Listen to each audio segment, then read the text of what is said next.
Akkam jirtu maatiiwwan naaf entertainment ani nagaadha ani naaf geessan nagaadha ari wanti isiniif qabadhee dhufe wanta addaadha maal isin jedhu jira miti al tokko maatii kiyya keessa footoowwan black and white kan taani footoo durii footoo akaakilii keenyaa faatoo illee ni danda'a miti footoowwan durii black and white sana taani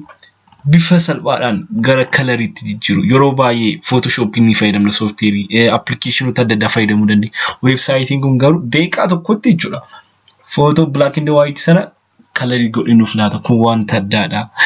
keessumaa amma wanti nama komadhu jiraan wanti si komadhu jiraateennan namoota subscribe YouTube ko ganan goonidha subscribe godhana jabeessaa wanta adda addaan isiniif qabadhee nan dhufa please subscribe godhaa noordofaa madhumaatti. Thank you.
Wanta nu hordoftaniif baay'ee isin galateeffadha. Namoota biraatiif share godhaa like gochaa subscribe akkana gootan abdii nan qaba baay'ee galatooma.